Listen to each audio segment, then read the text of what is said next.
በአንድ ኤርፖርት ውስጥ ለ18 ዓመት ስለኖረው ሰው እናወራለን። አዎ ኤርፖርት ውስጥ እንደ አውሮፓውያን አቆጣጠር በ1988 በፓሪሱ ሻርል ደጎል ዓለም አቀፍ አውሮፕላን ማረፊያ ተርሚናል 1 በሚሯሯጡት በሺዎች የሚቆጠሩ መንገደኞች መሃል በአንዲት ቀይ የፕላስቲክ ወንበር ላይ የተቀመጠ አንድ ልዩ ሰው ነበረ። ስሙ መራን ካርሚ ናሴሪ ይባላል። እርሱ የሚሄድበትም ሆነ የሚመለስበት ሀገር የሌለው በዓለም አየር መንገድ መሃል የተንጠለጠለች ባዶ ደሴት ላይ ያለ እስረኛ ነበረ።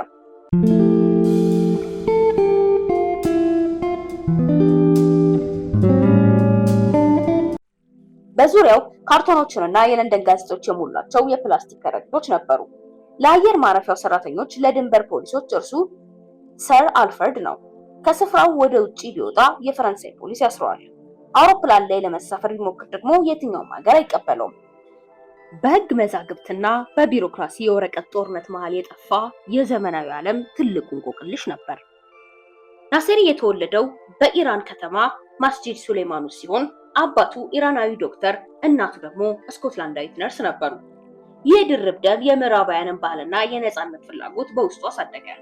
እንደ አውሮፓውያን አቆጣጠር በ1970ዎቹ ኢራን በሻህ መሐመድ ረዛ ፓህላቪ ጥብቅ አገዛዝ ስር በነበረችበት ወቅት ናሴሪ በትምህርቱ ልቆ ወደ ብሪታንያ በመሄድ የብራንፎርድ ዩኒቨርሲቲ ትምህርቱን መከታተል ጀመረ። እዚያ ያለ የሀገሩን አምባገነናዊ ስርዓት በመቃወም በተማሪዎች ሰልፍ ላይ በመሳተፉ በቴህራን የስለላ ድርጅት ጥቁር መዝገብ ውስጥ ሰፈረ።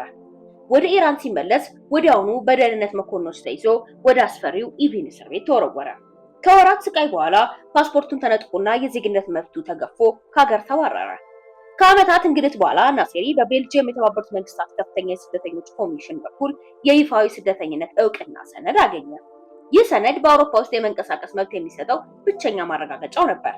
ለዓመታት ቤልጅየም ውስጥ ቢኖርም እናቱ እንግሊዛዊት በመሆናቸው እውነተኛው ማንነቱ የሚገኘው ለንደን ውስጥ እንደሆነ ያስብ ነበር። እንደ አውሮፓውያን አቆጣጠር በ1988 የቤልጅየም ሰነዶቹን ይዞ በፓሪስ በኩል ወደ ለንደን ለመሻገር ወደ ሻርል ደጎል አውሮፕላን ማረፊያ ተጓዘ።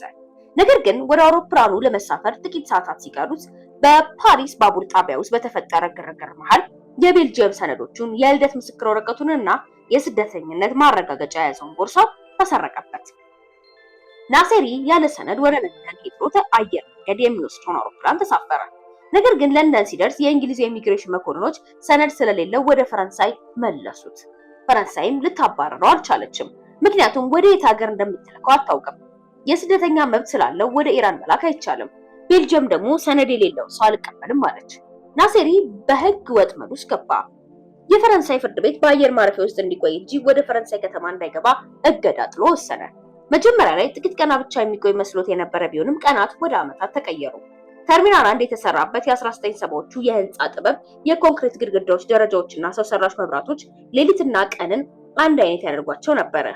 ናሴሪ በዚህ አካባቢ ለመኖር የራሱን ስርዓት ፈጠረ። በየቀኑ ጠዋት 5 ሰዓት ተነስቶ በመንገደኞች መታጠቢያ ቤት ፊቱን ይላጫል፣ ልብሶቹን ያጥባል። የአውሮፕላን ማረፊያ ሰራተኞች የሚጥሏቸውን ሳሙናዎች በጥንቃቄ ይሰበስባል። እንደ ለማኝ መታየት ስለማይፈልግ ሁልጊዜም ንጹህና ያማረ ሆኖ ለመታየት ይተጋ ነበር። የተለያዩ የአርሜ መንገድ አብራሪዎችና አስተናጋጆች በየቀኑ በዚያ ወንበር ላይ የሚቀመጠውን ሰው ማየት ለመዱ። ናሴሪ ማንኛውም የልመና መልክ ያለው የገንዘብ እርዳታ እኔ ለማኝ አይደለሁም በማለት በጥብቅ ይቃወም ነበረ። ነገር ግን የነፃ ምግብ ኩፖኖችንና ጋዜጦችን ይቀበላል። ከአየር ማረፊያው ዶክተር ፊሊፕ ባርገን ጋር የቅርብ ጓደኛ ሆነ። ዶክተሩ ናሴሪ ለዓመታት በሰው ሰራሽ መብራት ስር በመሆኑ የቫይታሚን ዲ እጥረትና ጥልቅ የብቸኝነት ስነ ልቦና ቀውስ እያጋጠመው መሆኑን ተረዳ። በዚህ ጊዜ ናሴሪ የኢራን ማንነቱን ሙሉ በሙሉ በመካድ ራሱን ሰር አልፍሬድ ብሎ ሰየመ።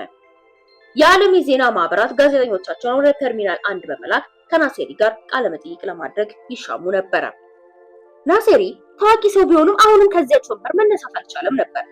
እንደ አውሮፓውያን አቆጣጠር በ1990ዎቹ አጋማሽ የፈረንሳይ ታዋቂ ሰብአዊ መብት ጥበቃ ክርስቲያን ቡርጌት የናሴሪንን ታሪክ ሰምተው ከተርሚናል 1 ለማውጣት ቆረጡ። በትዕግስት የናሴሪን አመኔታ ካገኙ በኋላ ከቤልጅየም መንግስት ጋር ትልቅ የህግ ጦርነት ከፈቱ።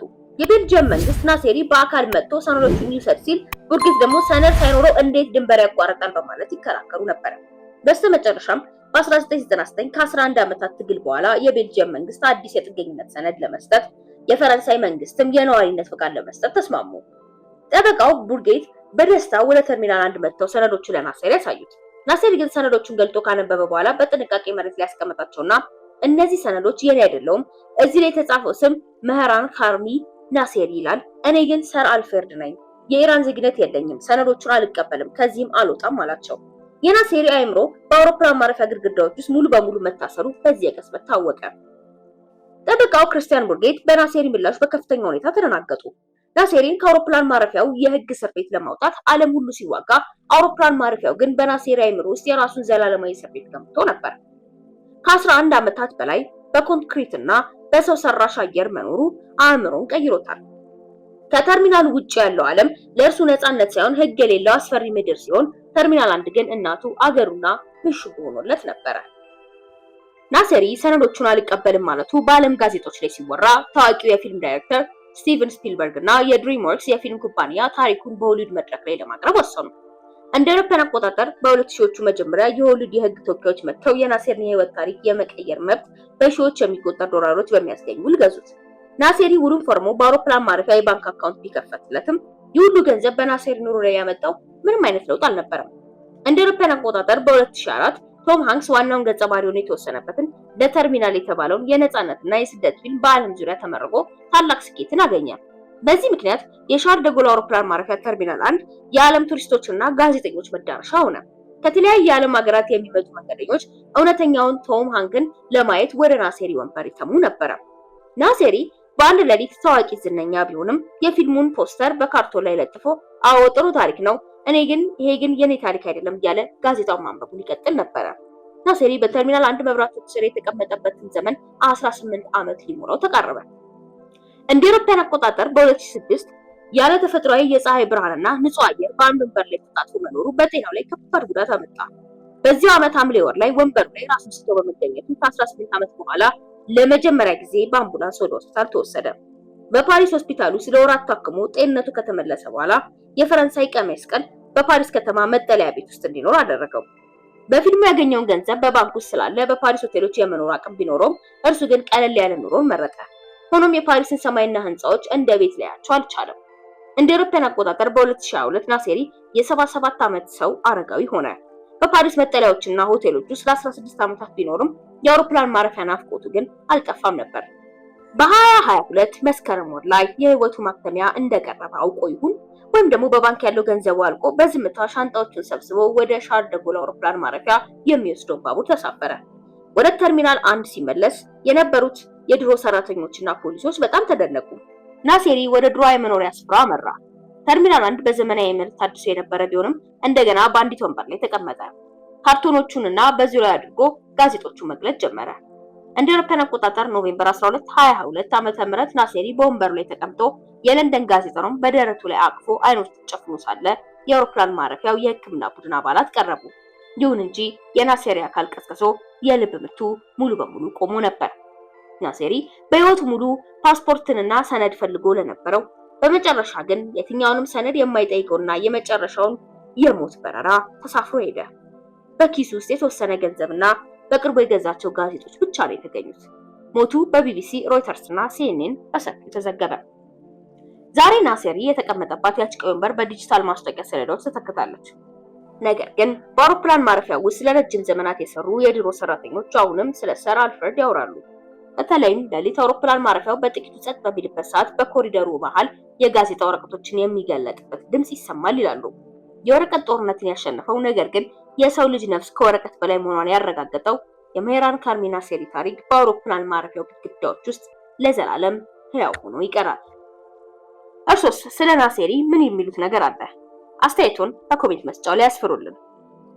ይህንና ሌሎችም የመሳሰሉ መረጃዎችን ለማግኘት ደግሞ የኢትዮጵያ ዴይሊ ኢንተርቴይንመንትን ሰብስክራይብ ያድርጉ። የደወል ምልክቷን በመጫን ቤተሰብ ይሁኑ። ይህ ቪዲዮ ለሌሎች እንዲደርስ ላይክ እና ሼር በማድረግ የበኩሎን ይወጡ። በሚቀጥለው በሌላ ቪዲዮ እስክንገናኝ ድረስ ሰላም።